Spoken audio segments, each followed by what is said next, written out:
Recently, there has been a huge scandal in Canada related to national security revealed by the Auditor General Karen Hogan on June 10th regarding the 88 F-35 fighters. And since that day, the House of Commons has been in turmoil.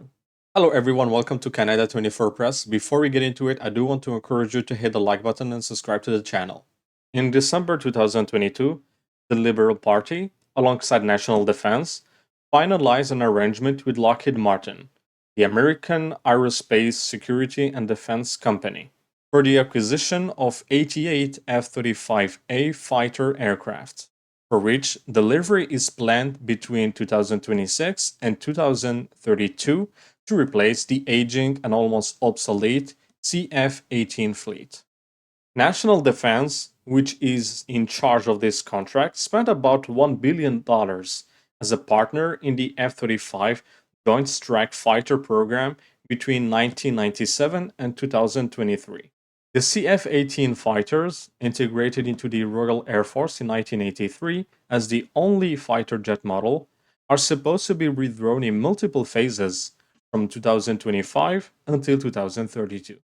As an aging fighter jet, the CF-18 had been under replacement consideration since 1987, but it was only during Stephen Harper's government in July 2010 that the fifth generation CF-35 fighter jets were selected. Delivery was expected to be in 2016 with a cost of $9 billion, but media reports indicated that the lifetime cost might reach up to $40 billion. Logically, in 2012, Harper's government announced that it would suspend the CF-35 plan and work on another procurement process. Then in 2015, during the elections, Justin Trudeau promised not to buy the CF-35. We will not buy the F-35 fighter jet. And after winning the election, he decided to buy 18 used Hornet from Australia as an interim solution. In 2017, Trudeau's government launched a competitive process. The contenders were the Lockheed Martin CF-35A, Eurofighter Typhoon, the Saab-39 Gripen, and Dassault's Rafale. Instead, we will launch an open and transparent competition to replace the CF-18s, keeping in mind the primary mission of our fighter aircraft is the defense of North America. But after Dassault and Eurofighter withdrew, Lockheed Martin's CF-35A won the bid against Gripen. National Defense then projected the cost to be $19 billion for the 88 CF-35A fighters and the other components needed for full operational capability. At that point, Canada was the last country to place an order, during a time when the war between Russia and Ukraine had erupted. 2 years later, in 2024, concerns about the CF-35 resurfaced when Trump threatened Canada and Greenland for possible annexation and tariffs, and the other countries with tariffs alone. Since then, many leaders who had ordered the American-made CF-35 started questioning their decision, arguing that Trump could implement a kill switch on the fighter software.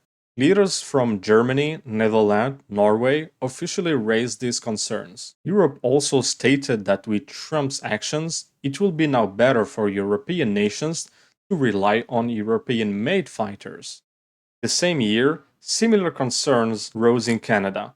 Since the country lacked of an official prime minister at that time, little was said publicly. After Mark Carney was elected as prime minister, he tasked National Defense with reviewing the decision of whether Canada should stick with the CF-35A contract or change course. But to everyone's surprise, the decision was made to continue with the CF-35. The problem is that from 2010 to 2022, under both Stephen Harper and Justin Trudeau's government, no firm decision was made. Both took years to decide on which fighter jets the Royal Canadian Air Force could rely on. So logically, Canada ran out of time. The CF-18 withdrawal is set to begin in 2026, before receiving any new fighter jets, leaving Canada unprotected. And even worse, according to CNN, only 40% of Canada's Air Force inventory is currently serviceable. Now let's talk about what the Auditor General found in her audit. In her report, she revealed that the estimated $19 billion cost was based on outdated data from 2019. The department did not use the 2022 estimates from the Joint Strike Fighter Program Office, which showed that costs had already increased substantially. Additionally, many major events occurred between 2019 and 2022. COVID-19, fluctuations in foreign exchange rates, rising inflation, and the war between Russia and Ukraine. So when the Auditor General used the 2022 reports, the revised estimate came to 27.7 billion. Still, national defense did not include infrastructure upgrades and advanced weapons in that number. So an additional 5.5 billion should have been added, bringing the total to $33.2 billion. Before acquiring the new fleets, a sequence of activities is required to support the successful integration of the F-35A. National Defense and Defense Construction Canada were tasked with building the necessary facilities and upgrading existing ones. However, again, the Auditor General pointed out that the Future Fighter Capability Project was experiencing delays in building key infrastructures. Two new fighter squadron facilities, one in Cold Lake, Alberta, and the other one in Bagotville, Quebec, were supposed to support operations, but their construction is expected to be completed only in 2031, over 3 years behind schedule. For example, in November 2023, design maturity was assessed at only 10% for Cold Lake and 15% for Bagotville. To remain on schedule, it would have been closer to 35% for both of them. So National Defense had to develop an interim operation program to support the first 8 jets, which are scheduled to arrive in Canada in 2028. The rest will be delivered one by one until 2032.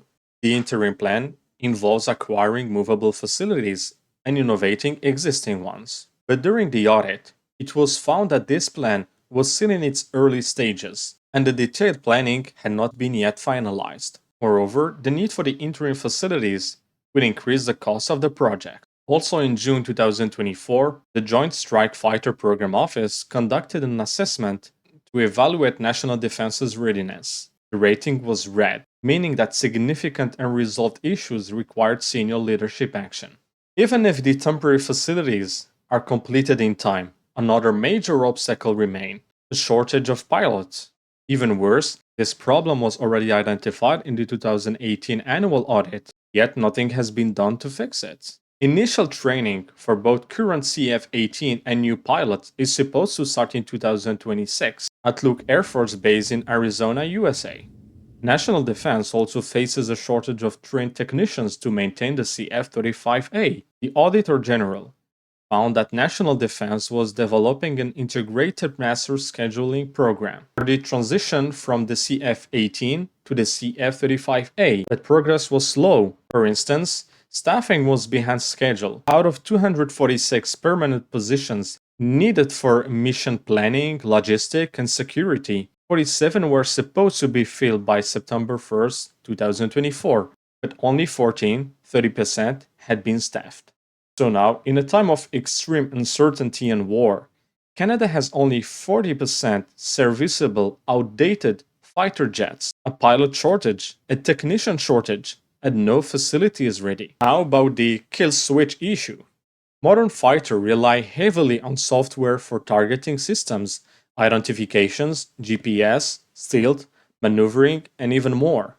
Since the CF-35 is a US-made, USA gonna provide the software. So could they install a kill switch in case we ever have a conflict with them or with their allies? I'm not an expert, but yes, I think it's possible. But will they do it? It depends. USA's largest industry isn't oil or pharma, it's the military-industrial complex. So will they risk their credibility by using a kill switch against their customers? I don't think so. Or perhaps, I hope not. But if I was working in national defense, I'd have to plan for every possible scenario. Just remember the pagers used by Hezbollah. They turned out to be Israeli-made, or at least intercepted by Israeli intelligence, who reportedly added a remote detonate explosive device. Even more importantly, When considering Canada's vast size and geopolitical role, 88 fighter jets are simply not enough to ensure national security or meet our NORAD or our NATO obligations. So let's compare with other nations. France has about 200 fighter jets, Britain over 500, Russia, amid an ongoing war, around 400, China and USA. Both of them have at least 2,000 fighter jets. So you can see that Canada's planned 88 fighter jets are insignificant in comparison. Even more critically, those countries operate at least 3 different jet models, increasing their national security. Why? If an enemy discovers a single weakness in the F-35, what will Canada do? Pause the conflict? To buy new fighter jets? So Canada and national security must acquire new fighter jets, not just more quantity, but also diversify. We should also support our own industry to develop Canadian-made fighters. As of my modest advice, Canada must improve how it manages national security. Pilot shortage and last-minute decisions must end. We need also to buy more fighter jets. We need to diversify with other fighter jet models. We should buy also from other nations, and we must develop and buy Canadian-made fighter jets. But ultimately, managing national security or armed conflict is not just about increasing military stockpiles, it is also about mastering the art of preventing wars. Now marks the end of the video. I hope you enjoyed watching. Don't forget to hit the like button and subscribe to the channel. See you next.